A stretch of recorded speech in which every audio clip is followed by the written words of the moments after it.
Jersey. Wow.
Here's my thing. I'd like to call this meeting to order. Mrs. Norian, would you lead us in a flag salute? Certainly.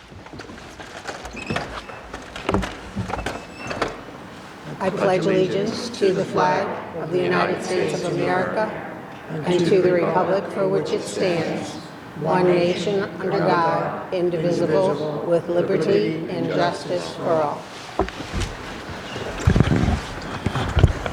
Sunshine Law Statement. All requirements of the Open Public Meetings Act have been met for this meeting of the Board of Education of the Borough of Oradell. Notice of this meeting was filed with the Record and Town News and all persons requesting such notice. Mr. Darien, would you read the mission statement?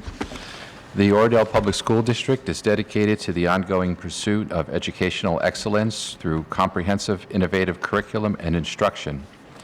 The district is committed to providing opportunities for social, emotional, and academic discovery to foster curiosity, courage, and character.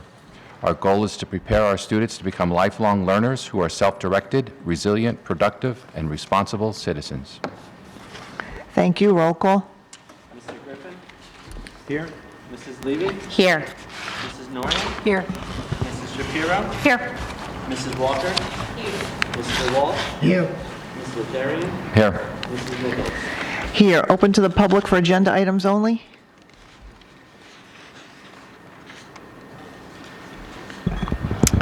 Okay, not seeing any, we'll move forward. As everyone on the board I know agrees with me, we are always so happy when we get to see our students at our board meetings, and tonight we have a really special presentation for one of our sixth graders, Miss Sonia Veldhouse. So we would ask if she could come up here to the podium first.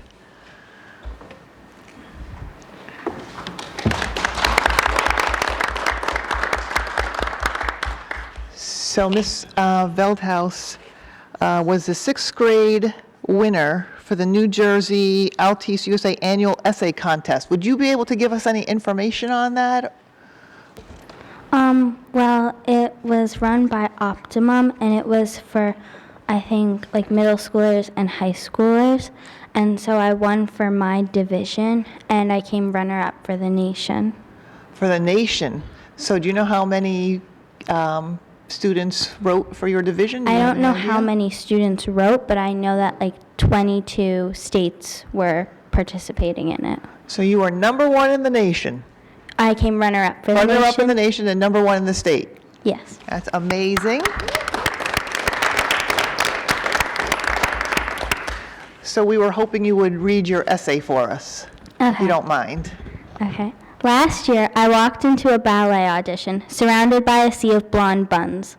My mind started racing, realizing that I did not fit the mold of the ballerinas around me. I thought to myself, there is little room to look different. For a split second, I questioned whether or not I should continue with the audition, but reminded myself that I could do anything or be anything I wanted to be. There are many people who have taught me this lesson, one of them being Evelyn Cisneros, the very first Hispanic prima ballerina in the United States. I am a ballerina, and Cisneros inspired me to remain in ballet, even though I might not fit the common stereotype of a ballerina. Cisneros did not want to pursue ballet initially, as she was not sure she would be accepted by her peers. She was later invited to be a student at the prestigious School of American Ballet, SAB. Even though SAB is well known, it was hard for Cisneros to feel comfortable because she did not look like what everyone else envisioned ballerinas to look like. Cisneros once said, "I had to put pancake makeup on my skin, which had light pink sheen, so that I physically matched the other girls. I would get really upset. I didn't want to look like everyone else. I wanted to be different." Cisneros has made a huge impact on me because she showed me that you can be different and still pursue something you love. You do not have to be the same or look similar in order to work hard and accomplish your goals. Evelyn Cisneros taught me that no matter your body type, ethnicity, color of your skin, or what you look like, no one should stop you from doing what you dream. She inspired me to continue working on my ballet despite what I look like physically. Evelyn Cisneros pushed the stereotypes while blazing her own path. While I was at my SAB audition, I looked around the room and no one looked similar to me. In that moment, I felt like I stepped into her ballet shoes and I danced my heart out. I knew that she had felt the same way, and I used her inspiration to make it through the audition. Her ballet success reminded me that everyone is different and unique in their own way. I walked out of my audition proud, knowing that I did not look like the others, but I still belonged with them.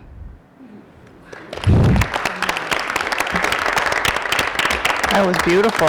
Thank you. So if you would come up around back here.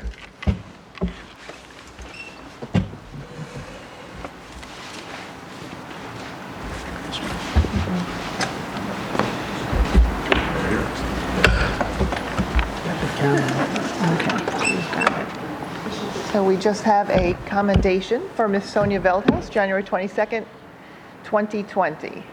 Whereas Sonia Veldhuis was the 6th grade winner in New Jersey of the Altice USA Annual Essay Contest and was the runner-up in the national division.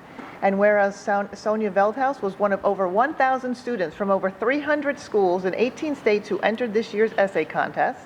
And whereas this year's Altice USA Essay Contest had students to name a Latino or Hispanic who inspires them to dream big, and whereas Sonia Veldhuis was recognized in an award ceremony at the Oradell Public School on December 18, 2019, and was awarded with an iPad by Altice USA for her accomplishment. And now, therefore, be it resolved that Sonia Veldhuis is commended and congratulated by the Oradell Board of Education for her accomplishments in this year's Altice USA Essay Contest. And now, therefore, be it further resolved that the Oradell Board of Education does hereby strongly encourage Sonia Veldhuis and all other students to continue to practice writing on this 22nd day of January 2020. So congratulations.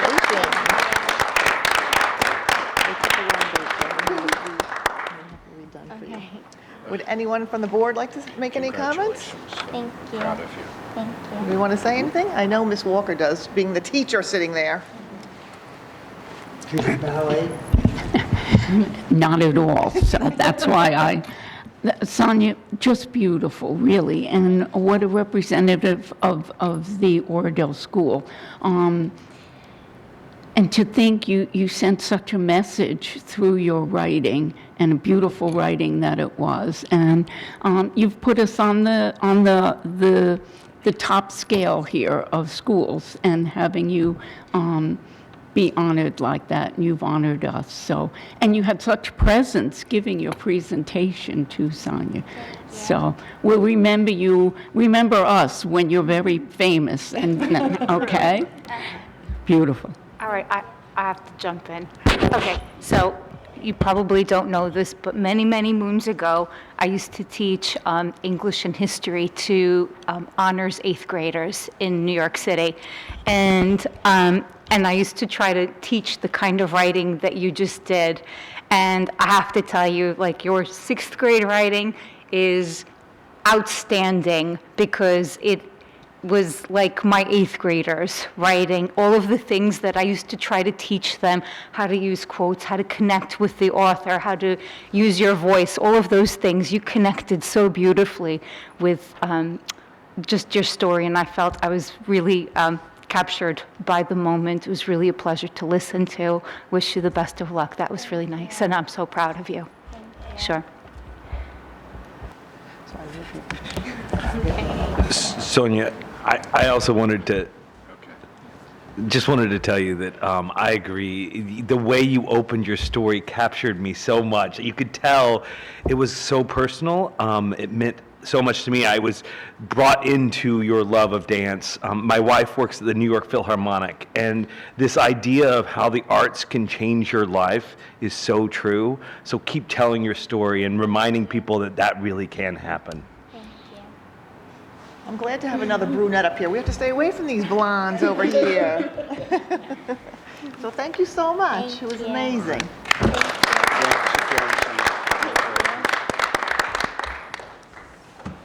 have to get her another one. Yes.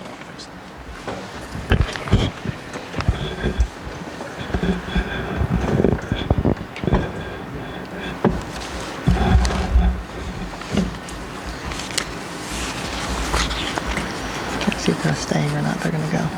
Don't feel like you have to stay. Don't worry. Yeah.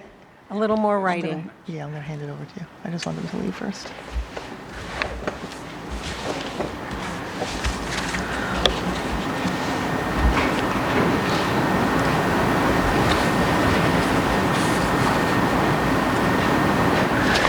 Okay, we actually have another special presentation, which I'm going to turn over to Dr. Ansel. Thank you. So, as the board is aware, at the end of each year, we typically recognize the longevity of our employees by recognizing years of service to the district. And over the 3 years that I've been here in Oradell, I've spent quite a few long evenings, and in the course of that time, I've become pretty well acquainted with our night custodian, Tom Ackerman, and when he heard that I was going to be retiring, he approached me and said that he's going to have reached his 25th year this coming June. And he said that he would like to have received his 25-year pin from me, and he was sorry that I'd be leaving before then. So I asked Mrs. Nichols whether I could have permission to recognize Tom's longevity a couple months early, which she granted. So at this time, we're going to call Mr. Ackerman up to be recognized for the 25 years that he will have put in this coming June.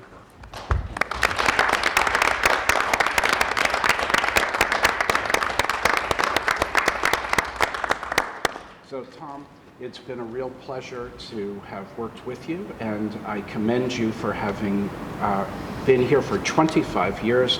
That's a remarkable testament to your dedication, which I've always seen in you. So this is your pin that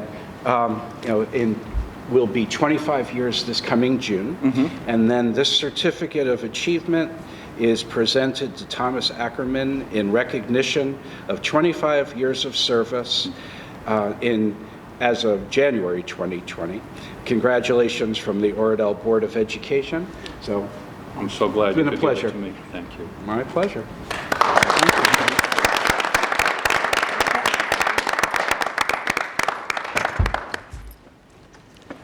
I just want to say one thing, and that is, Tom, we both started out with darker hair. Tom? Tom? Tom? Tom? You say one thing.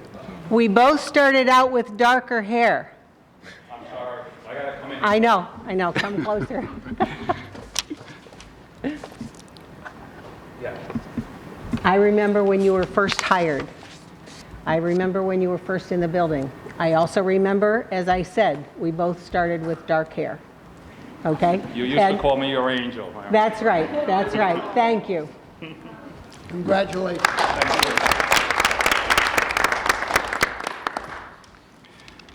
Okay, we're going to go a little bit out of order.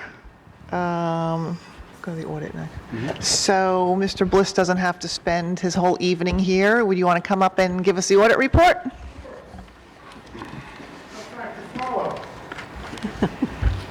Just don't take credit 5 years. Thank you. To present the audit for the year ended June 30th, 2019, all board members should have received 2 reports: the clear-covered report, which is the comprehensive annual financial report, which contains the financial statements, footnotes, the statistical section, introductory section, and the single audit section. One of our responsibility as the auditor is to give an opinion on your financial statements and give an opinion on your compliance with major federal and state grant awards. Our opinion on the financial statements are unmodified. Unmodified means a clean opinion. Clean opinion means your financial statements are fairly stated. They're prepared in accordance with generally accepted accounting principles, and there were no scope limitations in performing the audit. And our opinion on your compliance with major federal and state grant awards is also unmodified, a clean opinion, meaning you complied with the requirements of the grant and aid funds that you received. Unmodified opinions are an absolute must in any audit. Anything other than unmodified means there's either a defect in the financial statements or there is non-compliance with your state and federal grant awards, which could lead to refunds back to the grantor agency. So those are 2 absolute musts. One of the most important schedules, and we review every year, is the Exhibit C1 in the bigger report, which starts on page 68 and goes through page 73. And this is the budgetary comparison schedule of the general fund. The general fund is the major operating fund of the district, probably accounts for 99% of your expenditures. Major revenues that fund your expenses are taxes and state aid. At the end of on page 73 is a summary of fund balance, and you want to know what fund balances you have available going forward as you start to prepare your 2021 budget, which will be in a month or so. And again, Exhibit C1 is a line-by-line accounting of revenues and expenses, and at the end is the summary of fund balances, which I'm going to review with you. The district ended the year with $3,074,950 in fund balances. It's reduced by about $400,000 from last year, but that was a planned reduction because the district used capital reserve funds and maintenance reserve funds to pay for capital projects, which I believe was your roof replacement project, as well as some maintenance projects that were done during the year. So you use those monies on non-operating expenses, so the fund balance went down because you expended those funds. Overall, and I'll go through the fund balances, the district is in very good, stable, sound financial condition. And I'm going to go through the fund balances so you are aware of what they're for and how much is really available going forward to fund future expenses. The first area is restricted fund balances. Those are balances that have been set aside either by the district by resolution or by state statute for specific purposes. The first one is capital reserve of $419,155 and represents capital reserve that has been put aside to fund future capital projects that are in the long-range facility plan. This amount of money, $419,155, has not been earmarked yet for a specific project. So it's money available going forward to fund a future project in the long-range facility plan. In addition to that $419,000, you had another $470,475 of capital reserve that you appropriated in the 1920 budget to fund projects in the 1920 budget. So it's being used now to fund those capital projects. I believe those projects were renovations to instructional spaces. That $570,475, if is not all spent on those projects, will return back to the $419,155. So if you only spend $500,000 of it, the $70,475 will go back into the capital reserve, undesignated portion. These monies cannot be used to fund operating expenses. You can't use them to fund salaries, health benefits, tuition costs, classroom supplies. They are in the reserve for capital projects, and they will stay there until you use them and spend them on the projects. In addition to that, you have maintenance reserve of $566,699, and those monies, again, are available for maintenance projects. Again, can't be used for operating expenses. None of these monies currently have been earmarked for a project, but they are available going forward to fund a maintenance project. A maintenance project is different than a capital project. Capital projects are projects that extend the life of the assets, the buildings, equipment. Maintenance projects keep the buildings in their current working condition. So they don't add life to it, they just keep them in their working condition. It's mainly major repairs and maintenance type projects. Again, these monies have not been earmarked and they're available going forward to fund future expenses. We also have an emergency reserve of $204,000 that we have not earmarked for any purpose. Emergency reserve is a very difficult reserve to use. Under the statute, there's only two purposes you could use it for, which is to fund health benefit costs that have not been budgeted that exceed 4%, and then you can use it for security projects. To use it for any other purpose, like a real emergency, a boiler blows up and you need to fix the boiler, you need county superintendent's approval. Before any approval will be given to the district, they will go through all your budget to see if you have any excess revenues or any unexpended balances in other budget lines to use. It's a good reserve to have, and since they changed the law for security projects, you could always use it for security projects. We had 204 that has not been earmarked. We have another 46,000 that was designated for use in the 1920 budget on a security project.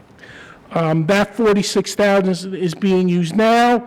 If the project comes in at 46,000, the money will be spent.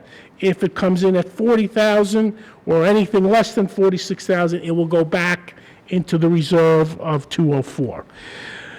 This reserve, the maximum you're allowed to have in this reserve, in your case, is 1% of your budget, but because 1% of your budget is less than 250, the most you could ever have in there is 250,000.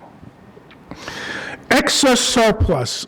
In the state of New Jersey, a district cannot maintain more than 2% of their budget in what's called unassigned fund balance.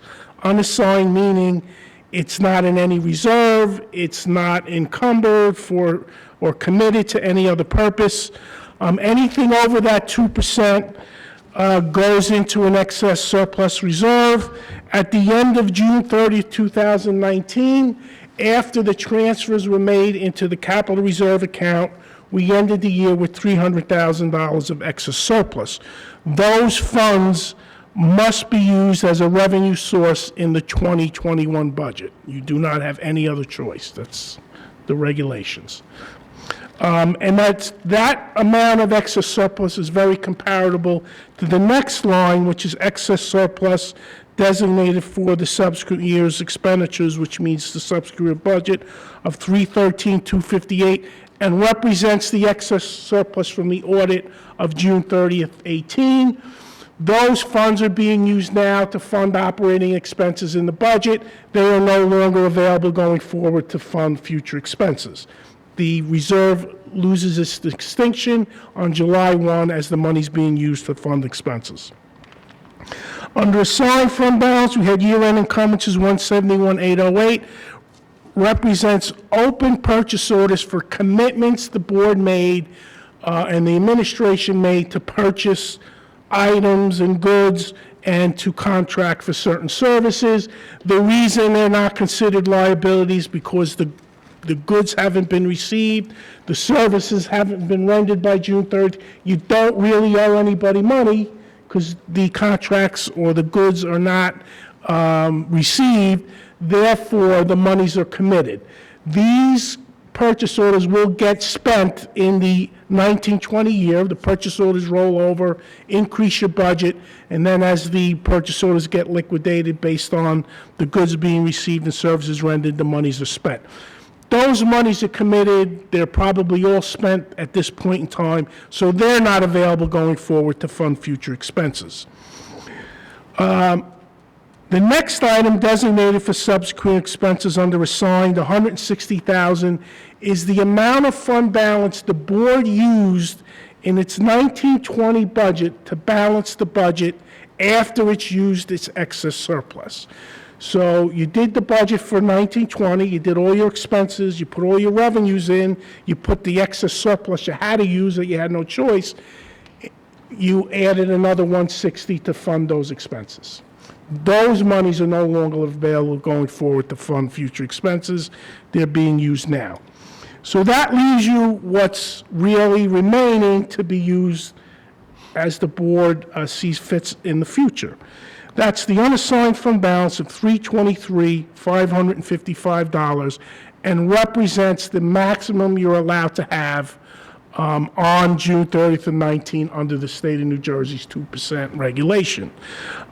It represents 2% of your budget, which is about $251,000, plus they allow you to add on to that an adjustment for any extraordinary aid and non-public school transportation aid you didn't budget for. So you get 2% plus an add-on for any aid that came in over and above your budget. That represented $72,469. So in total, you have the $323,555.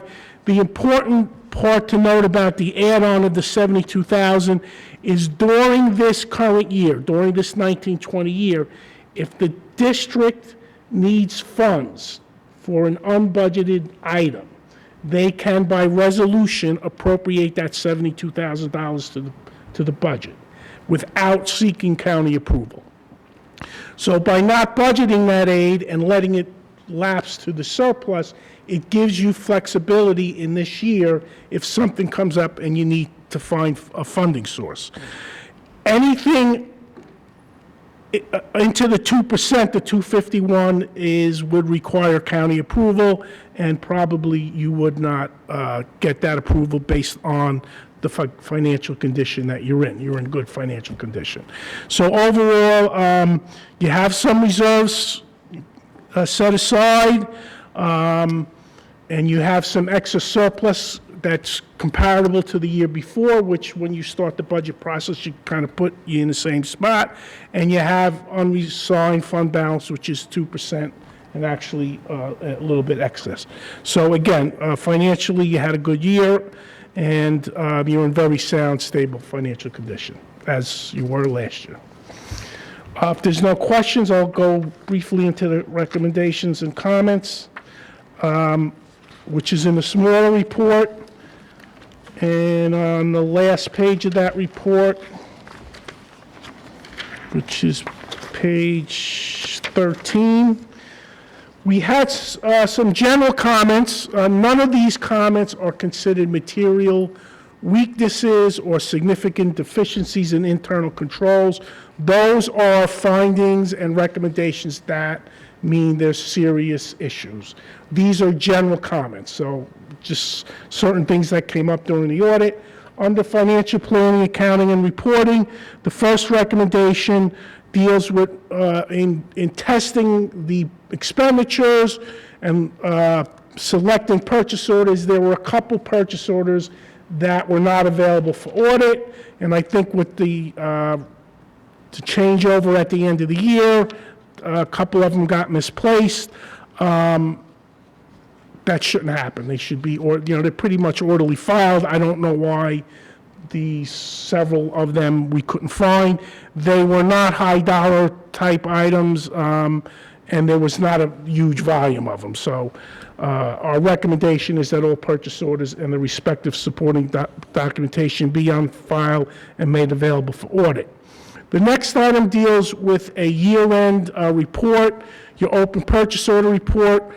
When it was printed, it wasn't reconciled to the general ledger account balances, so there was a difference. And basically, the difference was there was a misposting of a receipt in the beginning of the year and threw the general ledger off. So our recommendation there is that greater care be exercised to ensure the open purchase order report is reconciled to the general ledger control account on a monthly basis. Just to get into that practice. You print the general ledger, you print all the reports, you prove them all out.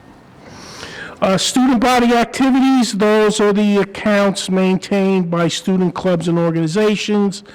And in doing the audit, there were several or a couple pre-numbered receipt tickets that we test. When we test collections, we make sure that all the collections and deposits have a pre-numbered receipt tickets. It creates an audit trail. And there was a couple that were not presented to us for audit.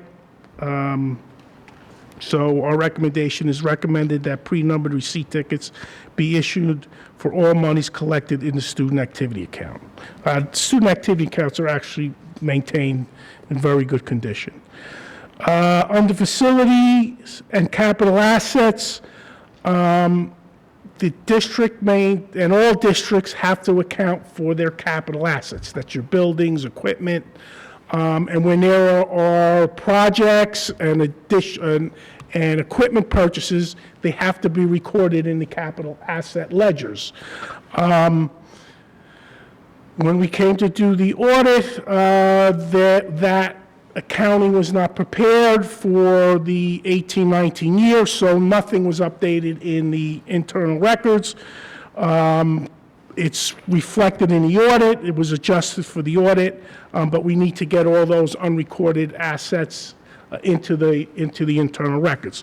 So our recommendation there is, it is recommended that the district's capital asset accounting records be updated on an annual basis. There are no repeat recommendations. All the recommendations from the prior year were resolved. And there's no findings, again, that are material weaknesses or significant deficiencies.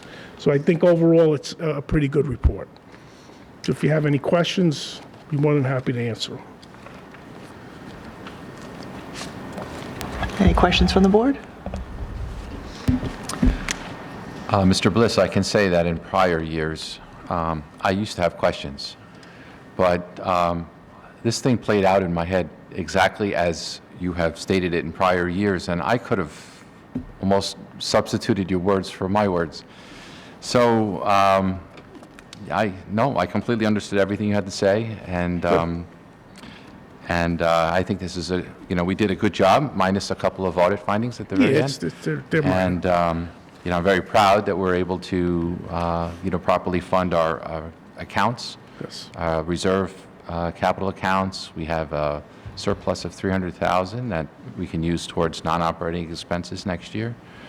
And with your guidance, I think that we've done a good job over the past several years. So I'd like to thank you. You absolutely have. And if you want to do the presentation next year, be my guest. I could, but Just- I won't. Stay home another night. That's right. Any other questions? Thank you, Mr. Bliss. Thank you very Always a much. pleasure. Happy New Year, everyone. Thank you. Thank you. Good night. Okay, we'll keep moving forward. As everyone knows, we posted an ad for the vacancy on the board, and we will be interviewing at our next board meeting, February 12th. We are hoping to have one of our attorneys sitting at the table with us. We're still working on that. However, Dr. Ansel reached out to our attorney today, and we were asking about the procedure, so I'm just going to read what he sent us so everyone will be aware of what's going to go on at the next meeting and how we will proceed. So this is the procedure to fill the board vacancy as per Board Bylaw 9113. There are currently 4 applicants in response to the board's notice of the vacancy. The vacancy runs through January 2021's reorganization meeting, and the seat will be subject to the November 2020 general election. The current 4 applicants are, in alphabetical order, Megan Barnes, James Del Greco, Edward Kennedy, Michael Ruiz de Somocurcio. On February 12, 2020, at 7:30 p.m., the board will interview the applicants in public. The order of interviews will be based on alphabetical order. The board will ask all applicants the same questions in the same order and in the same general manner. While each applicant is being interviewed, the other applicants will wait outside the board meeting in a quiet room so as to ensure fairness. While there is no strict rule on determining which questions to ask, the board attorney suggested that we follow the following process as to choosing questions to ask. Board members should each ask one question, the same question of each applicant. The board members should go in order from left to right, starting at one end of the board table, and ask their pre-selected question. Board members should provide the board president their proposed question no later than Friday, February 7th, 2020, so the board president can ensure there is no duplication. Board members are asked to provide an alternate question or 2 in the event the first choice is already taken. The board president will circulate the board a list of the questions and which board member will ask it. After the interviews, the board will go into executive session to deliberate. The applicants may, if they so desire, wait for the board to come out of executive session. They are not required to wait. When the board returns to public session, it is expected that the board will vote to fill the vacancy, choosing one from all the applicants. The board president will open the floor to nominations and close the floor to nominations only after there is a motion and roll call to close the floor to nominations. The choice will be based on a motion and a second. Multiple nominees will be voted on in the order of nomination. The first to receive a majority vote will be appointed to the vacant board seat.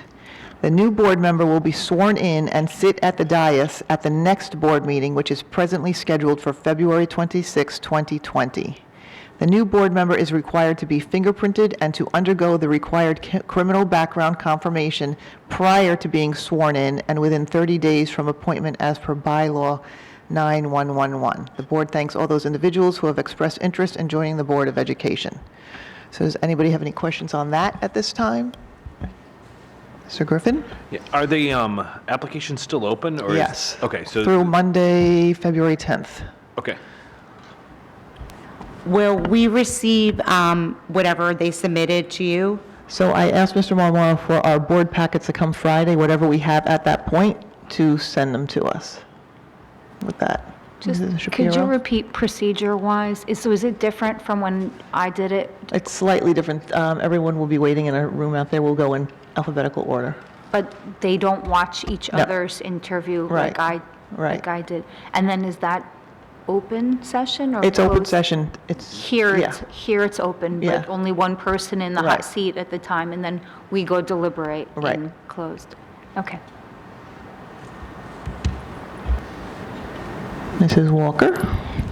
The questions that we ask, you have those questions? Well, if you could submit questions to me by February 7th, Mr. Derry and I will go over them together, and we'll send out the list to everybody. So send more than one. Send your first question, second question, third question, if you have more than one, because I'm sure a lot of people have the same question, so we want to have, a bunch of questions, and we'll send it out, and everyone can take a look. And then you'll let us know what questions we're Yeah, assigned we'll to. send it out, and then it'll just go around.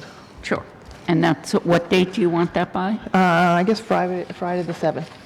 Friday the before the meeting. I mean, you can start now if you want. That's just the end. Don't do it past then. I'll wait till the meeting's over. Okay. I know you have a lot. Based on the number of candidates that we already have and the thought that there may be more candidates, would we ever consider actually limiting down the questions to not one per board member, but maybe a series of 3 that are just asked? Maybe. or Let's see 4? what comes in and, Okay. I think a lot of people are going to have the same question. Okay. Let's see what comes in. All right. Any other And questions? we'll also give them the opportunity just to speak and tell us about themselves Yeah, we'll and probably why they open want to that do way. it. Right. And That'll then- probably be one of the questions. Okay. Yeah. Okay, everyone's good with that? And hopefully we'll have one of our attorneys sitting with us that night also. Okay, so moving on.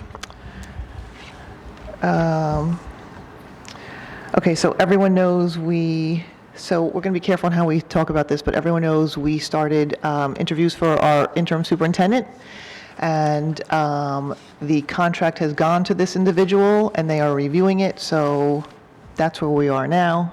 If I hear anything, nothing has changed from my last email, so they are reviewing the contract. Which leads me to, let's see, which leads me to the possibility that this might be Dr. Ansel's last meeting with us. A good possibility. So I wanted to open up to the board. We wanted to say thank you for, I couldn't believe when you said in personnel you're here 3 years. It is, March is going to be 3 years. So we thank you for your 3 years of service. I know we said it other times in closed session. We appreciate and thank you for how you dealt with the board and how you were calm with some of us. And I don't know if anybody else wanted to say anything, because I think if it's not your last meeting, we're going to, like we said, we'll talk about you bad at the next meeting. But did anybody want to say anything? Dr. Ansel, Mr. Darian, Mr. Griffin? Yeah, I feel like you have always brought such expertise in what you do. I remember whenever I first met with you on the policy, I was on the policy committee, and you were like, Jeremy, here, I mean, you have such a vast amount of experience with that, and it's been very helpful to me coming in as a new board member who had no experience. Your calm demeanor and your knowledge has been extremely helpful, so I really appreciate that as I've been learning, and I think it's been a really good thing for the school, so thank you. Thank you. Yes. I've liked you all along. I remember during the interviewing process, you came in a flannel shirt the first time, and you made an impression on me. It was a brown, I don't know if you remember or not, but, No. And then the second time, yes, and then the second time he dressed in a suit and tie and looked more business superintendent-like. No. Yeah, I think so, maybe. No? You don't own a brown flannel shirt? I don't think so. All right. I was there and I don't remember that. Okay. I don't either. Well, regardless, I did fight to make sure that you were one of the candidates we brought back for a second interview, and I remember fighting for you during the final round, and when we selected you, I was very happy, and it was great working with you. We're going to miss you, but I know that you're going to be going on to something that I think is going to be very good for you. I think it caters to your strengths. I think that you'll be able to leverage your experience in that consulting role. I think it'll be a growth opportunity for you. And I wish you best of luck. Thank you. Thank you. All right. I wasn't ready to say goodbye tonight. I wasn't, and I'm still mentally not quite there Well, yet. I might be back for the next. And you might be back, and I can't do this all over again. I can't handle goodbyes. 3 years, I can't even believe that you said that. That went very, very quickly. I don't know, but it feels like you've been here for a long time, and I just wanted to echo sentiments. Even as a board member who's been here a little longer than Jeremy, I'm still learning too. And so I appreciate, what you've helped me with. And there were some times where I would ask you something and you just, bam, had the answer, and you made it look so easy. And that was really nice to have your expertise. And I'm babbling. I just wanted to thank you and really wish you the best of luck, and I'll think of something you. brilliant later. Okay. John, when I think of you, your quiet demeanor and very much a gentleman. So I can't picture the flannel shirt at all. That can't. But that doesn't make a man how you're dressed. But you've been always the perfect gentleman, even when things would get hot and dicey at times. I never saw you lose it. I was hoping for once, but you never really did, and always handled it with genuine concern and caring, and I appreciate that. And it brings to mind a quote by Aristotle. I remember it: "Educating the mind without educating the heart is no education at all." And I think you have a big heart, and you really care about each and every one of us on the board, and also about the whole school. So I thank you, wish you all the best, John, and happy trails. Thank you. Dr. Ansel, I still can't believe that it is 3 years, even though I've been listening to this all evening. It seems that you've been here for a much longer time. You have made your mark on Oradell Public School and on each one of us. I think you've taught us a great deal about human nature and how to handle difficult situations. I want to thank you for everything that you've given us, all the time that you've spent here. And like the others, I wish you well, and hopefully we'll still see you in the future. Thank you.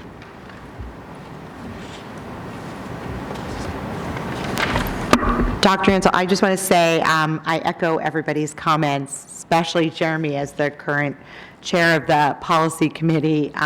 Your wealth of knowledge is unmatched by anybody, being able to tell us all the details of what we need to know. But I just want to wish you the best of luck, and I agree that this next adventure for you will be a good one, and hopefully give you some of the time and to relax a little bit and enjoy your family and not spend so much time on the road.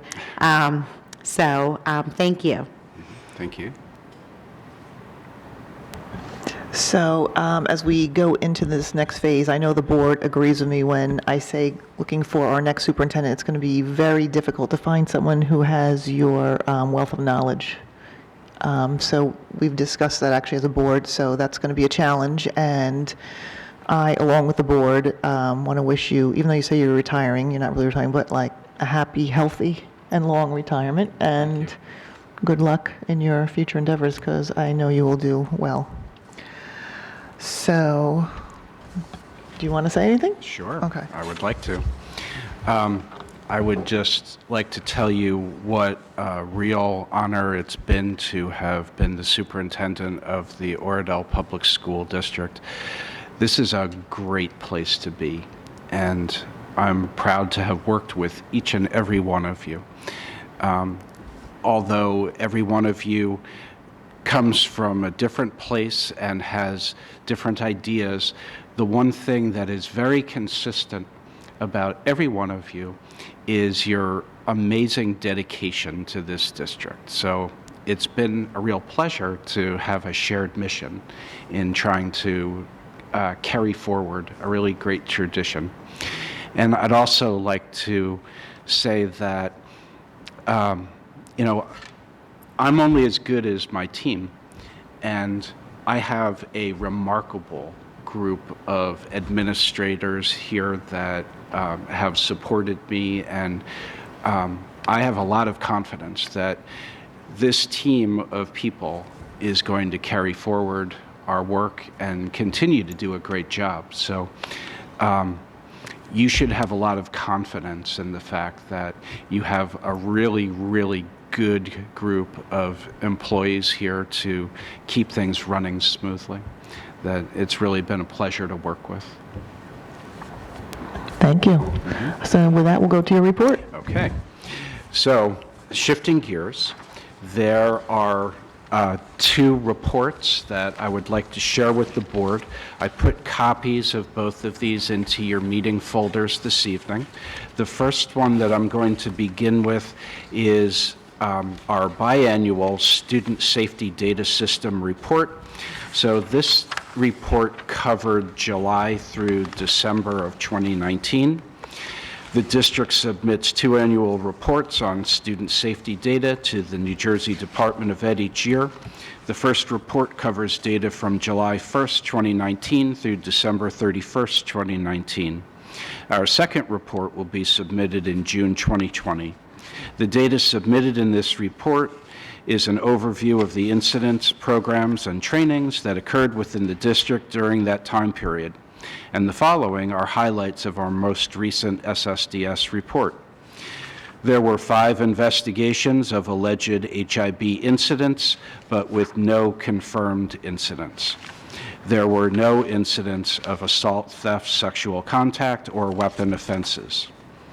During this time period, 7 different programs were facilitated that focused on increasing morale in the school community, maintaining an emotionally and physically safe environment, and improving student relationships.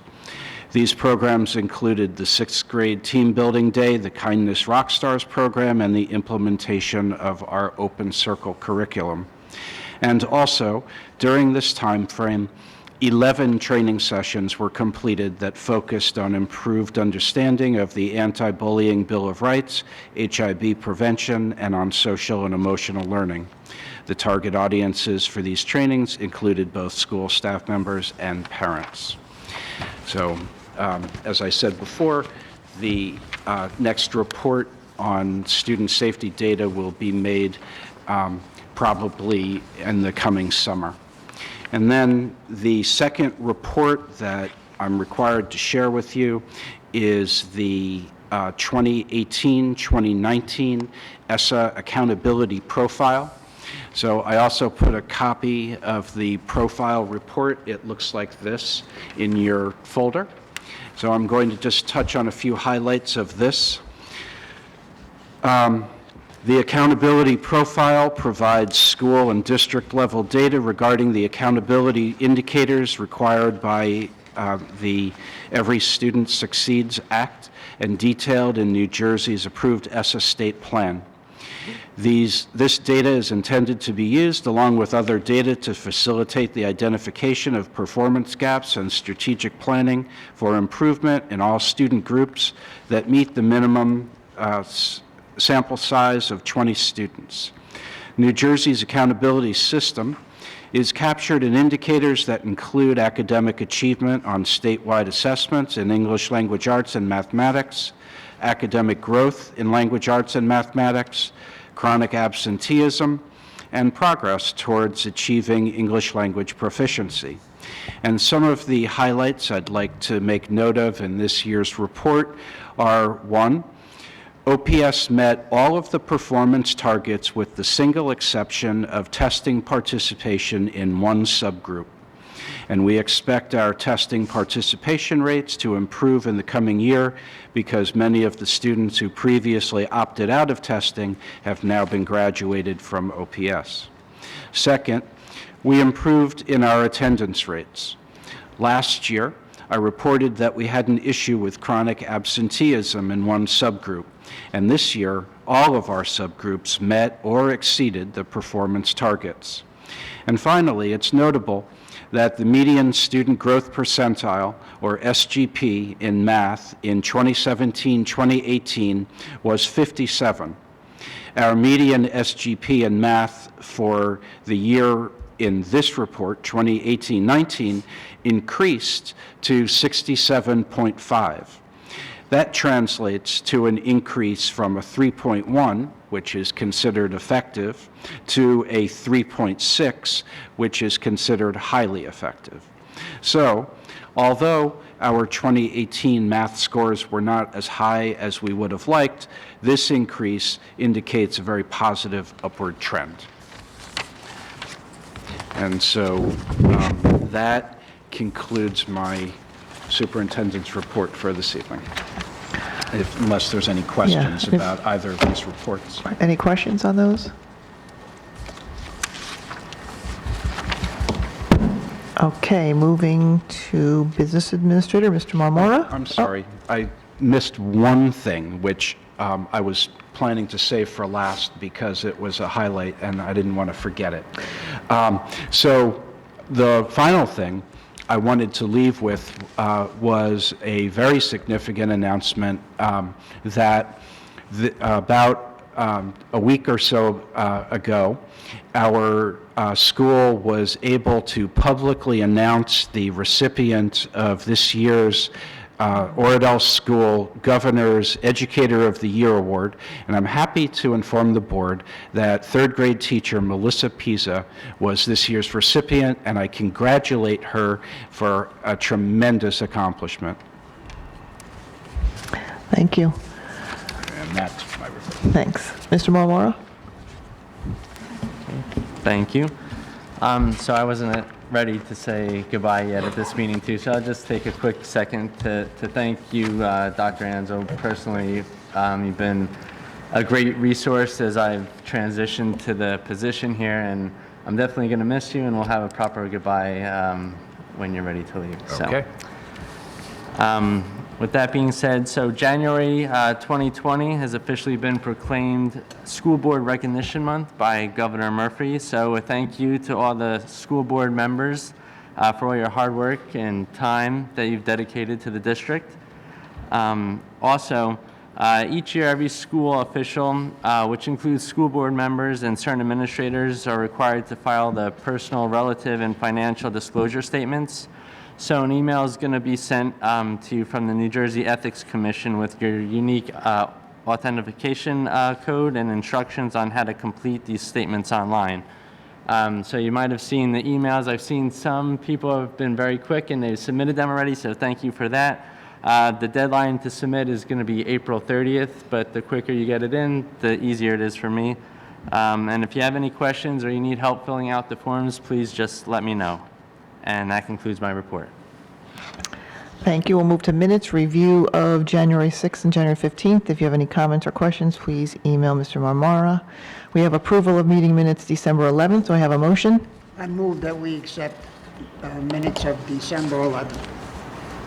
Second by Mrs. Walker. Any questions or comments? Call the question. Mr. Griffin? Yes. Mrs. Levy? Yes. Mrs. Norrie? Yes. Mrs. Shapiro? Yes. Mrs. Walker? Yes.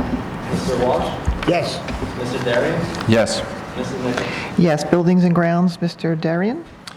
Yes. I would like to introduce B1 for facility use. I want to comment real quick. Can we get a second first? Oh, I'm sorry. We have a second by Mr. Walsh? Okay. Thank you. I'd like to comment. I appreciate the change to the agenda where each category for each group that's requesting use is listed. It helps in reviewing these requests. So that's all I have. Any questions? Call the question. Mr. Griffin? Yes. Mrs. Levy? Yes. Mrs. Norrie? Yes. Mrs. Shapiro? Yes. Mrs. Walker? Yes. Mr. Walsh? Yes. Mrs. Darian? Yes. Mrs. Nichols? Yes. Curriculum, Mrs. Norian? Yes, we did have a meeting tonight, and in that meeting, we had a very interesting presentation by Ms. Brancato on student independence in writing, and kind of brought us up to date with some of the things that she's begun to work on. It was very interesting. You'll see notes that'll come through in your packet for the next meeting, but we also talked about where we are with our math workshop and where we are with the rest of our ongoing curriculum projects. And that, I believe, is pretty much what we covered, but anything else will be included as we go forward. With that, I'd like to present C1. I'll second. There's two. Oh, is there two? I'm sorry. Oh, and C2. I'll second. Second by Mr. Walsh. Any questions? Call the question. Mr. Griffin? Yes. Mrs. Levy? Yes. Mrs. Norrie? Yes. Mrs. Shapiro? Yes. Mrs. Walker? Yes. Mr. Walsh? Yes. Mr. Darian? Yes. Mrs. Nichols? Yes. Finance Technology, Mrs. Shapiro? Okay. Finance met last week, and I think, when is our next meeting? Is it Tentatively. tentatively next Wednesday? tentatively next Wednesday. All the juicy details for our last week's meeting are in your board packet, but it's really budget season. That's the highlight. This evening, I'd like to make a motion to approve items D1 through D11. I'll second. Second by Mr. Walsh. Any questions? I have a general comment. Okay. I'd like to lodge a formal complaint that finance gets all the credit for the building or grounds work. Sorry. So items, if you look on, that kind of took me back to, I've lost my spot. If you look at items D10 and D11, I just wanted to elaborate two things. D10 is in a direct result of police activity we experienced here on campus. We decided to focus on buildings and grounds and security, on enhancing our security systems. And as you can read, we are enhancing our lockdown our system, and we're spending $23,000 to do so. We knew that the state, this is a hot issue with some of this technology that we're looking to implement, and we knew that the state was granting money, so we strategically timed it. So now that we're moving forward with this item, we're also receiving funds from the state. So a lot of these expenses will be covered by state grants.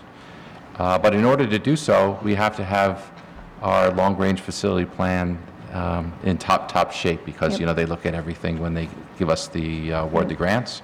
And we're overdue. And we were overdue. We talked about it for a long time, what we're going to do about a long-range facility plan. A lot of the architectural firms were expensive and it was complicated, and we decided to push the can down the road or kick it down the road.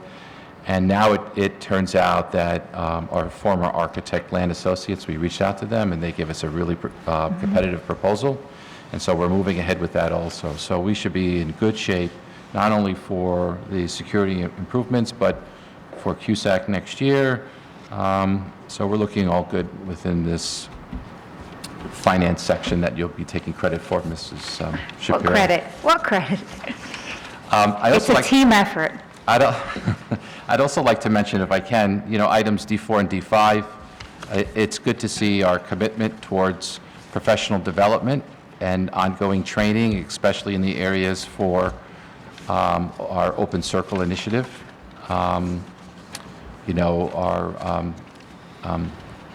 Why can't I get ESL out of my head? SEL, excuse me.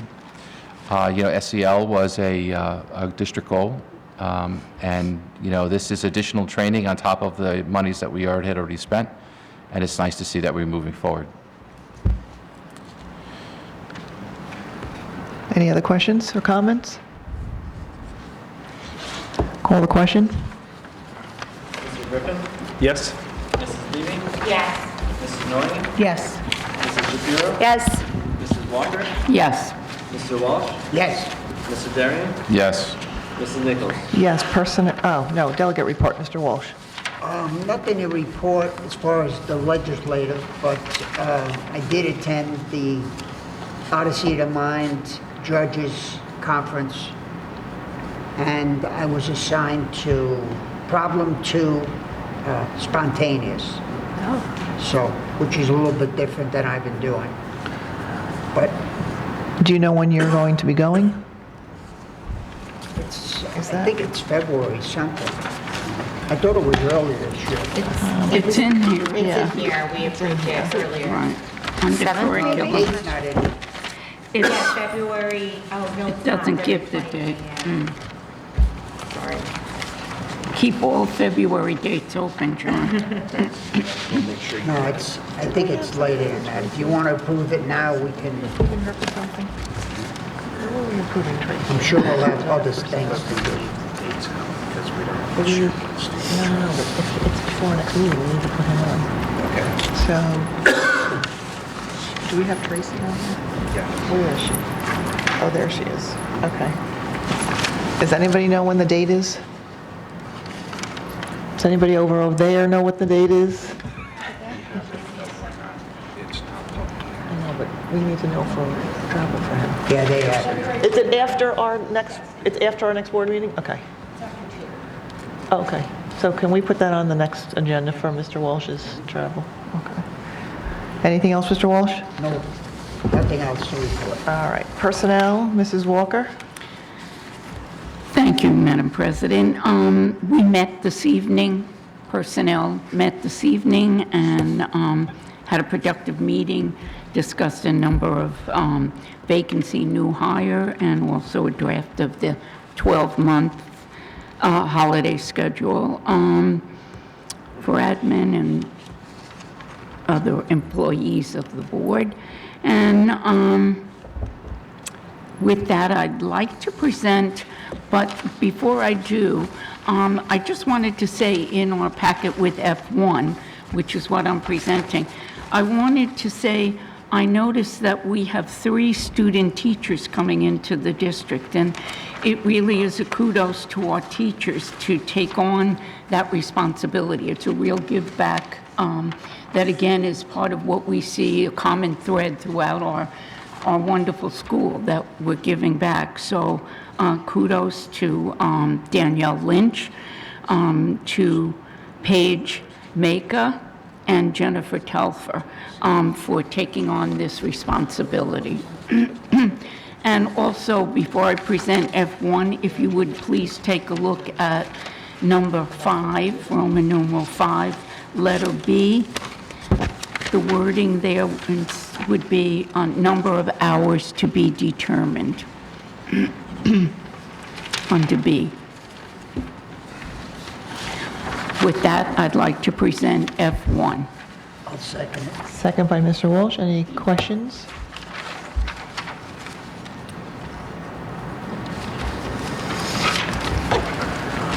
Call the question. Mr. Griffin? Yes. Mrs. Levy? Yes. Mrs. Norian? Yes. Mrs. Shapiro? Yes. Mrs. Walker? Yes. Mr. Walsh? Yes. Mr. Darian? Yes. Mrs. Nichols? Yes, policy, Mrs. Levy. Thank you. We were able to meet yesterday, and our minutes from that meeting will be in our next board packet. At the last meeting of the year, the last meeting we were here, we were able to approve our policies, and most of them are updated. We're reviewing and auditing our policies to make sure that we're keeping everything up to date and that everything has been approved. And with that, I have nothing further to report. Thank you, Public Relations, Mr. Griffin. Yeah, we met yesterday and had a wonderful guest at our meeting. Thank you, Ms. Bozios, for coming and talking to us. We had presented a plan for potentially doing some awards to highlight some of our areas that we have in our mission statement: curiosity, courage, and character. But before we wanted to make this any kind of a public award or anything like that for the board, we wanted to make sure that we got buy-in from the administrative staff. The recommendation at this point from the committee is to take a different type of approach to highlight these types of things in our newsletter, and also look at ways that the staff can integrate some of these specific areas: curiosity, courage, and character, and more themes of some of the stuff they're doing. So right now, there's no immediate need for pushing forward with that award, but just wanted to update you guys on that. We reviewed items for the winter newsletter, and that's going to be going out February 13th. Not all the items are in yet. You guys will be seeing a draft before it goes out. It's the last chance at this point to send Dr. Ansel any changes to that board brochure that we put together. Last time, I think some of you mentioned that you had some changes. I mentioned to email me. I hadn't received anything yet, so please do email Dr. Ansel if you have any last-minute changes before that goes out. And the PR committee is going to be recommending to do a survey to the public to kind of outline the profile for our next superintendent before we hire them. The survey isn't designed. Our recommendation would be to see the interim that we bring in, what they would recommend, or if there's a search committee that would have a specific survey, but to get public input on it. The last thing we talked about was to have a PR meeting coming up, either the next one or a future one, with an open invite to the public to provide feedback on our board priorities, so that the public could come and attend it and give us any kind of feedback before we get to a point of actually planning our board priorities for the next year. Can you clarify what Sure. that means? You're going to, at a board meeting? No, just at a public relations meeting. Again, with that understanding that we're trying to get more feedback from the public, and make sure it's a two-way street, not wanting to change the committee structure or anything, but knowing that we are going to be setting new board priorities coming up, we'd like to have the public's input. Jeremy, I think my recollection was that we wouldn't open it to the public, but we discussed the possibility if someone had knew of someone that might have something to share, that we would perhaps invite that person. But we also, I believe, I could be wrong, wanted to run that by the president of the board before we brought this out to be Yes. public knowledge. Right. Am I correct? We definitely said to let the president know whether it was public knowledge or not. I think it was, that was part of the reason I just wanted to provide this update. That's what we talked about. Okay, but that isn't in place yet. It's just what we talked about at our meeting, to invite somebody to that meeting. Right, but we wouldn't, maybe I misunderstood you, but my intention was not to just throw it out to the public. PR is having a meeting, anyone who wants to come. But if there was one particular person or two that had some contribution they thought they might like to share. Yeah. So, I mean, at this point, the date for that hasn't happened yet. It is what we discussed. It is, as a group, we all agreed that we would be willing to invite someone. Ms. Walker is correct. The iteration was to invite specific people. There was a discussion of open, but the date isn't set. So I just wanted to give you that update. I would wholeheartedly encourage us to wait until we have an interim in place, someone who would oversee it. I understand what it is you're trying to do, but I think that we need to be really careful unless we have some kind of a parameter that we're going to set for people to invite them to come to our board meeting. I would first encourage them that if they'd like to be a board member, they're more than welcome to throw their hat in the ring. The purpose of our committees is to function within our board. And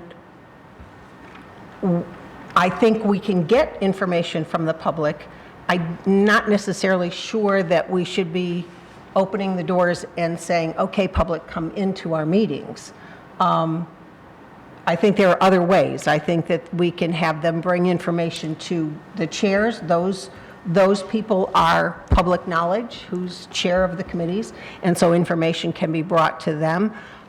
If there's anything in particular that the committee is looking for in going to the public, I might understand it better, but just to say, oh, we're going to have public come to our meeting, I'm a little uncomfortable with that. I'm willing to table it for now. I think the important thing is that as the chair of the Public Relations Committee, I feel very strongly that we should be doing as much work as we can to make sure that we're building a strong relationship with the public. I'm willing to table the situation now, but I was just trying to update you guys on the conversation. When you say bring them in to discuss board priorities, what do you mean by board priorities? You mean public relations priorities? No, we or set goals board every priorities? year. So we have our priorities, our goals that we're going to be You setting. mean in our summer retreat? Yeah, in our summer retreat. So I'm inviting them in prior. So that should not go through PR. That's a full board discussion. So if you want to do it through PR, if you want to advertise it, I think it's something that you should say, we're going to be setting a retreat. This is obviously up to the entire board. Come to our board meeting, talk to the full board, tell us what you're looking for. But Because that board meeting, our retreat actually is an open meeting. only certain parts of it. Yeah, parts of it, but the part that you're talking about is an open part Yeah. to our The meeting. public can't speak. I think what I wanted to make sure you guys As the chair of PR, I just want to make sure that we're doing actively, not just speaking out to the public, but also making sure we're getting as much information from this as possible. Like I said, I'm willing to table it. But I just think the format, if you're going to bring the public in, should be to the whole board, not to the PR committee. Okay. That's all. So if you're looking to bring in people, like we did the strategic plan, everybody come in. But, you know, if you're tabling it, we can wait till the interim superintendent, but All right. bring everyone in to discuss it to the whole board, maybe. I'm willing to table it until the new superintendent comes in. I think that how this all came to be as a member of the PR committee was that we did take the climate survey. We wanted to come up with a way or a plan with how there were some responses to the survey that was questionable. And that this was sort of a compromise that the committee came up with on how to move forward so that we are taking that information and using it. And part of the reason why we thought about coming to the committee versus to the full board is that part of it is that at the board level, can't be any sort of dialogue, or it's sort of people coming and talking versus maybe there being some sort of dialogue of whatever versus just listening to comments. And that's just what was discussed at the committee. I do have a procedural question, though. As the chair of the committee, do I have, do chairs of committee have the ability to invite guests to committee meetings or not? I think it depends on what the purpose is, because I know, you know, Buildings and Grounds will bring in a vendor and whatnot if they're dealing with them, you know. PR has actually But generally, brought in yeah. somebody, a vendor, a few years ago to talk to us about running Facebook and things. So they have brought in people like a guest like that. As far as a member of the public just to come, we've never done it. I don't know if any other boards that do that. Did you want to comment? You know, I like what you're trying to do. I agree with you in terms of soliciting input from the community. I'm not going to argue at all regarding that. What I'm concerned about is bringing any member of the public in subcommittee meetings simply because of lack of transparency. You know, there's no accountability to what is being said. It's not recorded. It's not open to other people. So, you know, my neighbor goes, but I didn't get a chance to go. What did he say? I don't know. You know, I can't see the video. It's not, you know, on record. I don't know if it's fair to me. So, you know, I think that, you know, the committee should be actively seeking engagement from the community to come to board meetings. You know, technically speaking, you're right. When they do come to a board meeting, it's our meeting. You know, it's a meeting that we use to make decisions. They are able to come and comment during the open to public meetings section. But, you know, if, for instance, we're inviting them, you know, because of this public relations initiative, and I'm just thinking off the top of my head here, but where we're seeking input on either board goals or, you know, superintendent searches, and we're seeking it, you know, their input, you know, obviously they would come and they would comment, but if there's any interest, any board member would have the ability to ask questions. So there would be a dialogue back and forth. And, you know, we are an informal board, and lots of times when people come to the podium, we do allow them to address individual board members, and we do allow for one-on-one dialogue. So, you know, I think we should be moving in that direction instead of having, you know, folks come through subcommittees, because, you know, I just see that as you know, problematic. I've had my hand up forever. I'm jumping in here. Okay. I agree with both of you. I see what I appreciate your wanting to, hold on, I need my glasses, improve the relationship with the public, right, and to get input, but I echo some of Greg's concerns.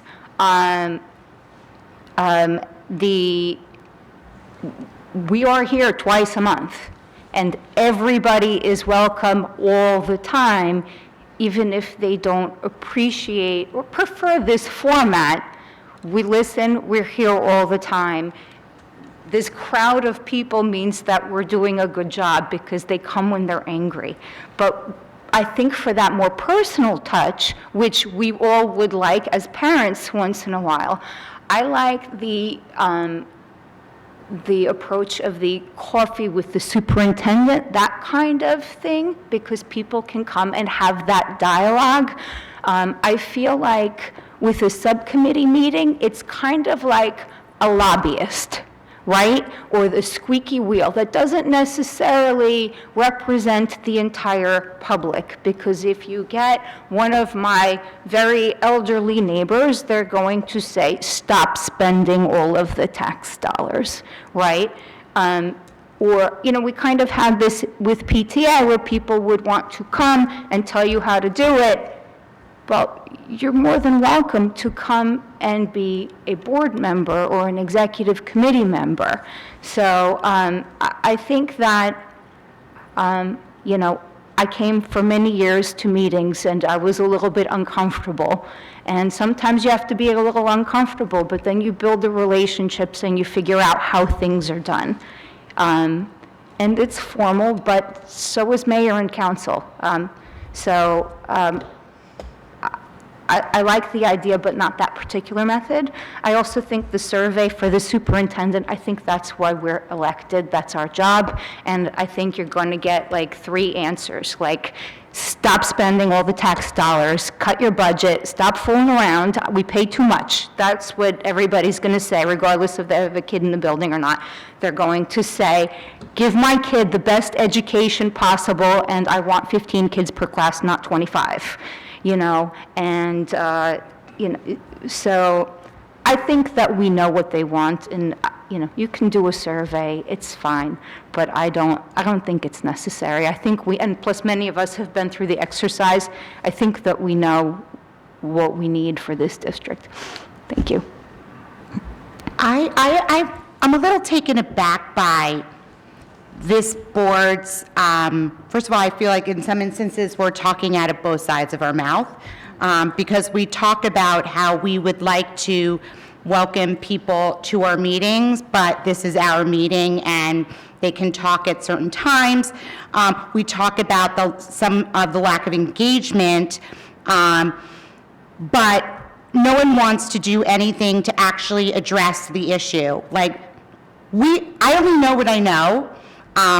You could be doing this for 50 years, or you could have just started, but I think you're always able to learn more and find out what other people need. The demographics of our town are changing. There are a lot of new and young families moving to town that might have different ideas or want different things. We attempted in the PR committee to write certain questions, which we brought to the board for approval, and everybody approved them.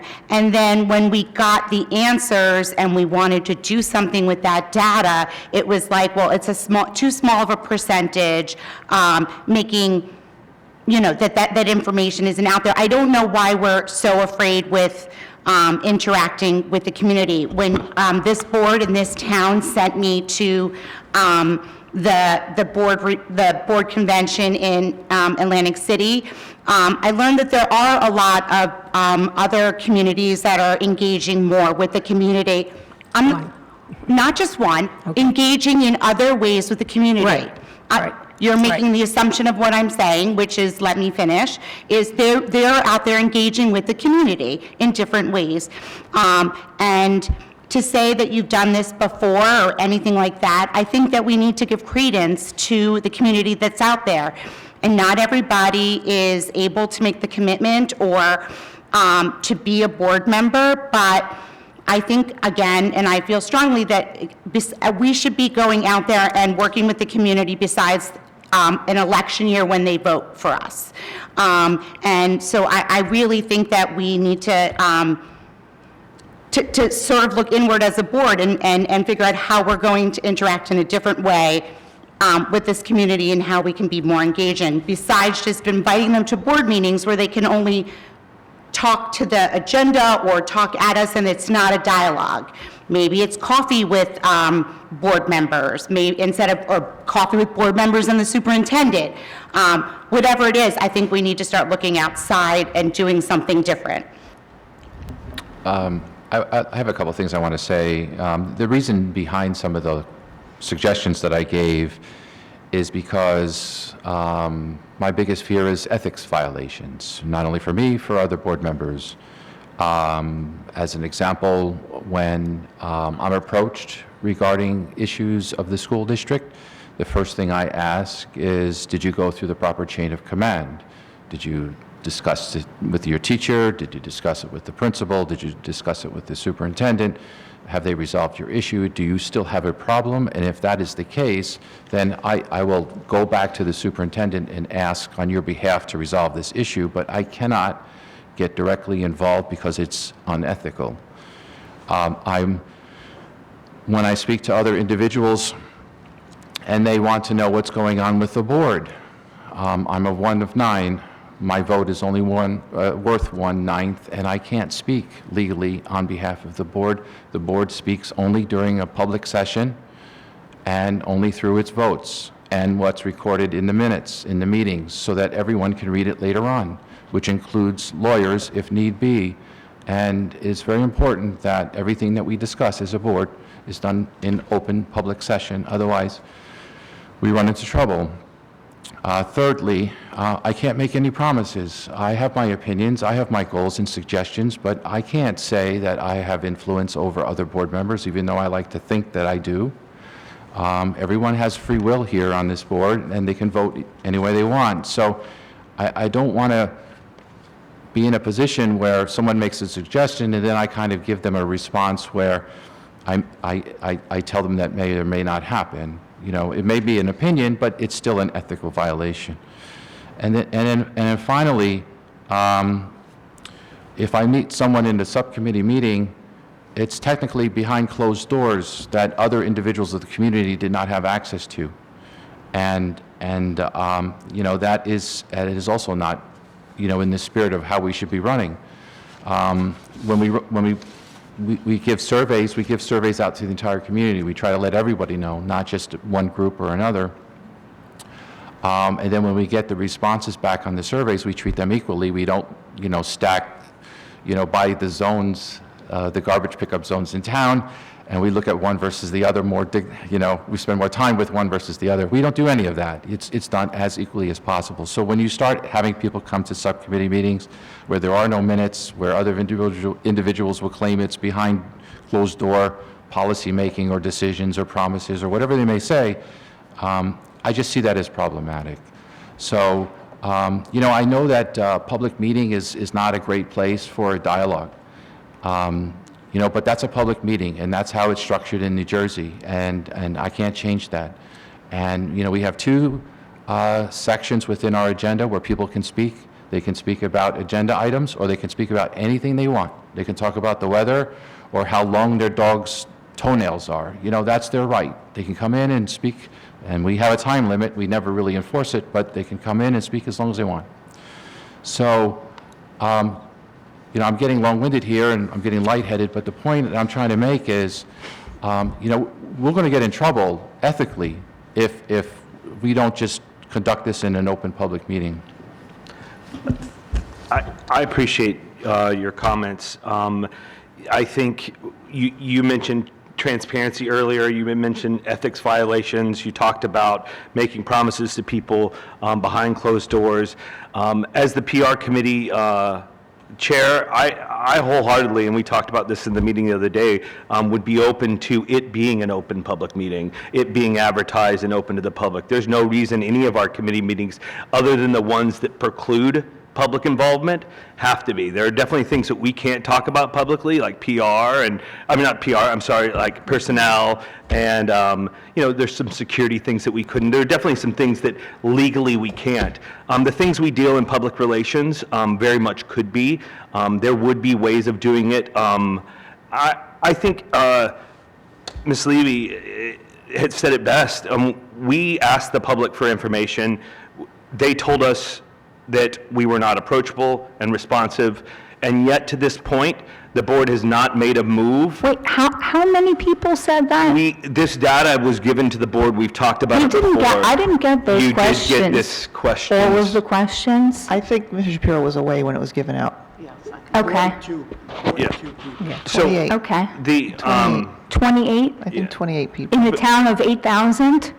28 people, and a subset of the 28 people were upset? Well, I don't think we should focus on the numbers. I think that any time that we have ever done a survey, we have not really been happy with the results because we don't get everybody sending us all kinds of information. So I think that's fairly common, that you don't get a good turnout with your surveys. So I don't think we ought to focus on those numbers. I agree with you that there may be some instances where PR and something that they do might be open to having public included, but not as this is a public relations meeting, we're inviting the public to attend. I think that we have to be very careful. One of the things that happens when people end up coming to our meetings, and granted, this has been in other districts, they have come and they have expected their ideas to be the ones that are accepted. When they are not, they feel that they have not been heard, and that makes it even worse. So I think we need to be very careful. I understand what you're trying to do. I think we can look at it, but I don't think we give any kind of a blanket invitation. I'm not going to go on, but I do want to just, close out my thought. There was a group of people that said we were not approachable and responsive. And what surprises me is, as this board, as we're talking about ideas to involve them more, it's continually a closed door. What excites me, really excites me, is that when we put out a call for the public to be involved and to apply to be a part of this board, we have multiple people. There are people that want to make a difference in this school. There are people that are wanting to make our kids' education better. There are people that want to be engaged. They need to find a way to do it. We have that ability. I think as a board, we need to be more creative. We need to quit saying no. We need to quit saying, you're going to make promises. This is going to be an ethics violation. We need to get creative and get the public involved. And that's it. I have a follow-up. Once again, I appreciate your wanting to get more engagement. I take issue with the statement of we are afraid to interact. I just think that there's a time and a place for certain types of interaction. I think that for the community of the parents in the building, they choose to engage in a way that works for them, right? Mrs. Levy mentioned the board is a big commitment. It is, no question about it. And I think that people who want to be involved, you see it at PTA. It's the largest PTA in Bergen County, in the state, and so people choose how they want to spend their time to volunteer and to be heard. So I think being involved in the board is one aspect, but it's not the only one, and it's not necessarily a sign of we're not approachable. It's maybe I have little kids or whatever. I don't want to do this right now. That's my story.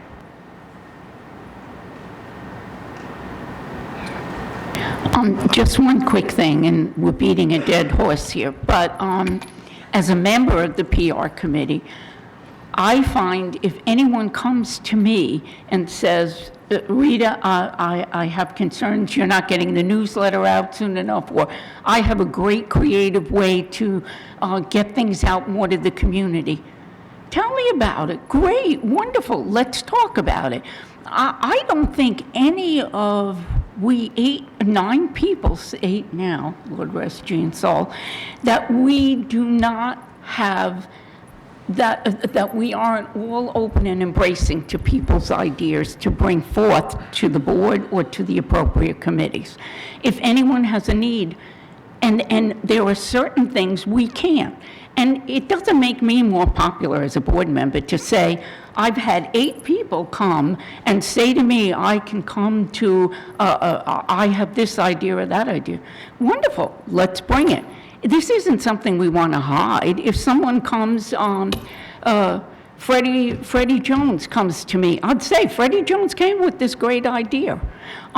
So I'm troubled in a way. I think your intention is great, Jeremy, but we have to do it in a way that is professional. And if we look at all of the people that come with problems, I don't know, maybe they don't come to me. But I think we as a board, and I've sat on this board for, 7, 8 years now, and I don't see any person here that wouldn't be open to listening and coming out with things that to help them.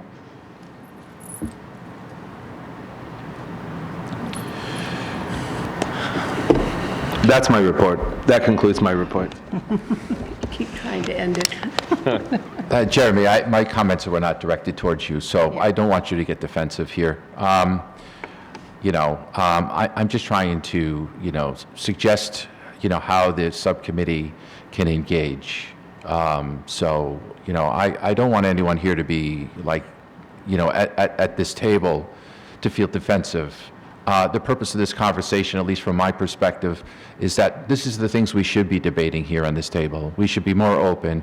We should be able to have, discussions, and, it doesn't have to be, a you and me, or, one side versus another side, okay? So I just want to make sure you understand that, from my perspective, my comments were not directed towards you, okay? And can I just jump in? I also wanted to say, I've sat over the years at many meetings where, people have gone through the agenda, yes, we're approved, and there's literally no conversation. And as an audience member, you're like, wow, everything is kind of a done deal, right? When was the discussion? And so it is nice to see discussion. Nothing is a done deal. Everybody is talking and open-minded, and that the public should see, not everything behind closed doors, that we do question and think about these things. So. Also, I want to say, I don't think anyone on the board is against or closed off to having these discussions. I think we're more uncomfortable doing it behind closed doors, and I think we would all be much more open to an open forum if you wanted to organize something where people could come, give their thoughts, whatever your... That sounds fair to me. It's just, I think the uncomfortableness is in the subcommittee behind closed doors, just a few people. Yeah. But if you want to come back with something of an open forum, I think everyone on this board would love to hear from the public that way. Excellent. That's great. I'm really glad to hear that. You could even, I shouldn't even say this. There are some districts where they have open forum for a superintendent search, and they invite the public.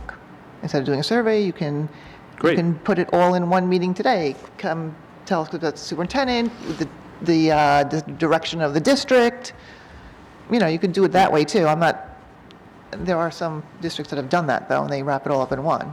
Excellent. I think it's just doing it behind closed doors until the next, Yeah. But thank you. Would this be a special meeting, or would it be a regular meeting? We or could do a special meeting. Would be tandem to a regular meeting, like before or after? Are you willing to come another night? That'd be Tonight. up to Mr. Griffin. But yeah, it wouldn't even have to be a board meeting. You could just be like, we're just doing an open forum, come meet the board members, we're going to have open question and answer if possible. You know what I mean? It would have to meet Open Public Meetings Act. Well, no, we would have to advertise it, but we wouldn't have to follow a format of a board meeting. And we'd have quorum, so we can have a special meeting. I think that would be a great idea. Right. Something to think about, that's all. And I think in terms of with a superintendent search, I think that in the past, my experience has been that having a public forum to have input from the public on the search itself has happened as part of... Right, in the past we have, yeah. Right, as part of an organization's taking us through that process. So Thank that you might be for the input. that might be something to think about. Great. Is that a great, or is that like great? I I don't want to belabor the point. I do still very much feel like in the PR committee involving the public, it's the public relations committee. When you tie the hands of it and say, yeah, but you can't talk to the public as the public relations committee, I think we're not using the committee effectively. I think there are ways to affect how that committee is used. I think we could pre-advertise, and I think we could use it that way, and I think we could invite the whole board if we wanted to. It seems like it's still a committee thing. I'm fine with having an open forum, but I think there's no real reason to continue. I appreciate the openness to inviting more of the public to this. I think that's wonderful. And you bake the cookies. since you're Okay, deal. I'm a horrible baker, so no one will show up. I see what you're trying to do. I'm bringing the sugar. All right, sounds good. Okay, all right. Open to the public. Let's hear it. I want to talk about my dog's toenails, because I'm allowed to talk about anything at public. No, I'm scared of dogs. I'm scared of dogs. I always think it's important that you know that I don't get up here all the time just to complain. I actually wanted to say thank you to Mr. Darian, because at our testing presentation, you said that one of the things you wanted from your school leadership team is to push back. But the truth is, you pushed back in August. I was not going to do the second open circle training, and it had nothing to do with the budget. I thought it was too much for the school community. However, we did it on Monday, and I couldn't be happier about it, because now we're in a position where the entire community of staff, with the exception of our instructional aides who I will train in February, has that language. And the truth is, this is the rapport I've always liked with this board. I wasn't going to do it. You pushed a little bit, you changed my thinking, and I couldn't be happier right now that we did do it, so thank you. And the other thing that I think you should know as a district, because Mrs. Walker said something about our student teachers, and that's not just a credit to our teachers right now, that's a credit to our district. The reason we're getting an influx of student teachers is because many districts in the area have stopped taking them. As you know, one of the requirements now for a student teacher is they must be videoed. Now, that means an extra requirement for the district, because we need to make sure that every parent in that student teacher's class gives off on media release for that purpose. Some districts have said, either because they don't think the state should have this oversight and it should be just the superintendent that says, hey, this person's okay, or they just don't want to take on that extra responsibility. But you know that one of my messages has always been that it is our job to give back, it is our students' job to give back, and I'm proud that this district continues to give back to the field of education, where some other neighboring districts have said, yeah, no more, too much work. We're never going to make our field better if we take that. And I'm so proud of those 3 teachers who, actually, there's a 4th one who is student teaching. He should start any day now. They're excited. They're excited professionals who are excited to train the next, group of educators. So thank you to the district for continuing to support that, even though it might mean a little more work for us. That's about it. So thank you to Mr. Darian for open circle, but stay out of the paint colors. Right? Oh, yeah. No paint colors for buildings and grounds.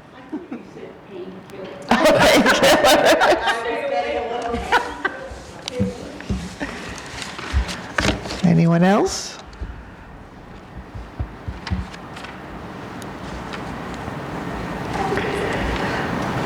Yay! Yeah, just state your name and... PJ Castro, resident of Oradell. I just wanted to make a couple of comments on the update that Mr. Griffin had given and the discussion that ensued. I think just as a person looking outside, looking in at the discussion and how it was had, I think it is important. I think my biggest takeaway from that discussion was that engagement is key. Look at the room around us. I understand what the PTA meetings look like. They're very similar. And I think that there's probably a reason for it. And I think the reason, there could be multiple reasons. You guys mentioned it earlier, but I think it's key to finding a mechanism. And I'm not talking about any specifics about the discussion, but I think my biggest takeaway from that is there needs to be a mechanism to try to improve engagement, to get people to, say, give input, give feedback. I don't necessarily know how that is, what that mechanism is. It sounds like there's been thoughts already and you had discussions on it, but I think that is important. And it's quite appalling actually, if you really think about it. How important the Board of Education is in our school, the PTA, how important it is to a town of 8,000 and a small community and the big impact it can have, and the conversely disproportionate amount of engagement there is with that. It's quite appalling if you really think about it. And guilty as charged, I haven't been to many of these meetings. My wife has been to many of these meetings, and she just decided to get engaged. And I think that's the way things have to go. You start getting engaged, you start getting, you can make a difference, as Mr. Griffin mentioned. So I think it is important. Just wanted to make a comment on it. And I'm not saying anybody was right or wrong with this discussion. I just think that the biggest takeaway is there's got to be a mechanism involved to get people engaged. And, whatever that may be, I'm sure the board can figure it out. So that's all I wanted to say. Thank you very much. We appreciate it. Yep. Does anybody want to ask Mr. Castro any questions? Okay. Don't want to put you on a spot, so. Anyone else? All right, let's move to old business. Oh, Mr. Blundell, you want to come up?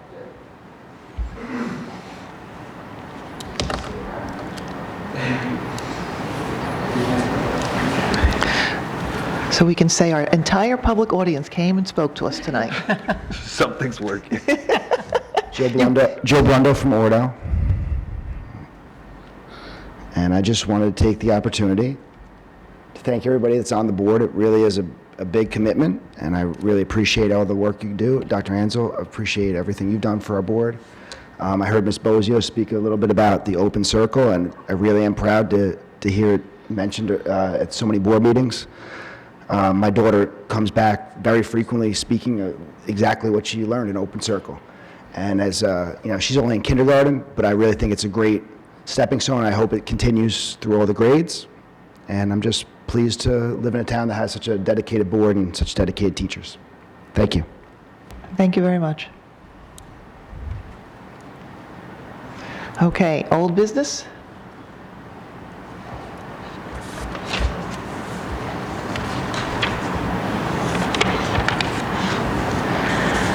Or new business?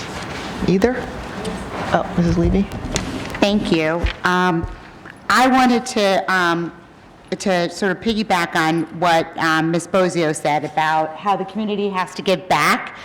And as a board member and a parent, I appreciate how you really discuss that and make that a priority, so much so that I'm going to again publicize my wonderful Girl Scout troop that volunteered on Monday. And as we were driving them home, the fourth graders wanted to make sure that I was going to let you know what they had done. And they packed snack bags, 5,000 of them, for the Center for Food Action. And you don't often see that in public schools, that's coming from the top down, that the kids wanted that their principal has made it such a priority that we give back, that they did it and then wanted to make sure that she knew, and that she knew from one of the adults involved. So I commend you on that, and thank you.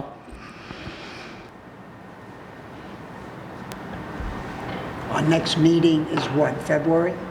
February 12th. Because there is another give back, the sixth graders giving back to the Oradell seniors on the 28th, after school. We need more volunteers, so if you know anybody who is a senior or younger that would like to come to the games, go to my mother, feel free. Is your mom coming? She might have to. I have 20 students and 7 seniors. Oh. Ooh. Perhaps I'll extend the invitation to some of my friends in Book and Needle. There are seats. Yeah. Oh, that may get them there. Hopefully I can get more than 22 seniors. Right. Any other old or new business? I'd just like to comment. Lately we haven't had many people attend, and you can say we have like very low engagement, but when people don't show up, it's generally a sign of things are going well. And so I always see it as a very positive thing, because I remember when this auditorium was filled with people, and sometimes it wasn't a great thing, like we're in the midst of negotiations and we're kind of stuck, and people want to voice their opinions, and they're here to support the teachers, and they're just, frustrated with us, and they're just unleashing their frustration, and they're very much engaged. And there's other times where when we had community involvement on deciding on whether to go full-day kindergarten. And, this room was filled with people, and they got up and they spoke, and it seemed like it was a little competition for the for and versus the not. And, we tried to be, neutral here as these, speakers were, heartfully expressing their opinions. So engagement does occur. It's not like this never happens at the board. It's not a problem with us. It's just the nature of the beast. So I just want to put a little bit of perspective on it, and that's all I have to say. And I wanted to say something. Yeah, I don't know what you're talking about with the kindergarten. Our biggest fan. Yeah, that's how this all got started. That's why I'm sitting here right now. Full day kindergarten. And we didn't have half day. But with the engagement, okay, there were a couple of things. PTA had 75 people at their last meeting.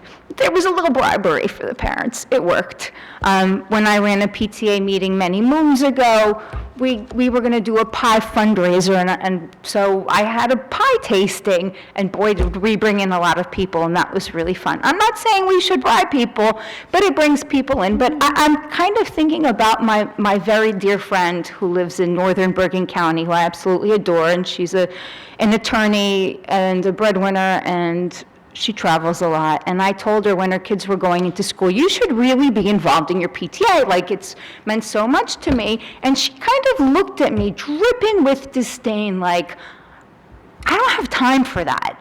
Like, I moved here to this lovely northern Bergen County town, and like, the school stuff is there. I need to do what I have to do. So I don't think she's not a bad parent for not being involved, right? It's a personal choice also how much people want to get involved and in what way they want to get involved. Or we bribe them. We could bribe them. To piggyback on what Nancy says, you and I have had this discussion, but a lot of people move to Oradell because of this school. So when they come in, they are already confident in the school. So people are busy, it's difficult. So we've had this discussion as to, when people don't show, but in general, what Greg says is because they are happy, because when they're not, they do show up. And I think And I'm not saying it's bad to not invite them. I think No. we should, but I don't think we should read into people not coming. I think it's actually kind of a good I thing. think people are exhausted, and I'm seeing it in all areas, between PTA and the coaches, and, people are like, I only have so much left to give. And if they're happy. And they're tired. And they trust it. And they're Yeah. tired. And, And they email when they're not happy. I appreciate that you guys are sharing that. What I hear, though, is us making assumptions about why. And I think when we have some answers that people have been trying to tell us something, I think we should keep asking questions. I think we should, I really appreciate you asking, like, oh, do you have any questions? And we probably could have gone all night with that. But I think we do need to keep asking questions. And I think that that's the good thing. And I do think everyone up here wants the same thing, the best for our kids. So I know I don't take it personally, Mr. Darian. I know we're all doing the right thing. I just want to make sure we have as open a door as we possibly can within the legal requirements. And I think there are ways to be more creative about it. Any other old or new business? I have one more. Hold, please. So talking about givebacks, in addition to the 6th grade doing the game night, I think it's circulating in PTA and also outside the community on the Oradell residents. Sixth grade is selling these cool Oradell Yeti cups. They're the insulated ones, they're fancy and they're cool, and it says the deadline is today. Yeah, but checks they- had to be today. They extended it, you knew they would. So I ordered 2. They're pricey, but they're really good quality, and they're going to look really good. So I know that that's on Oradell residents. Jen Koth, if you know her, she can point you in the direction, and everybody in the school got the email. Thank you. Move to adjourn. Woo. Take Do I have a over for second? Jean. Do I have a second? Second by Mrs. Walker. No, hallelujah. It's done? Unless you feel the need to go into one. No, I did bring. I didn't ask. I didn't get a chance to ask anyone. Catherine jumped. I can't, no more chocolate.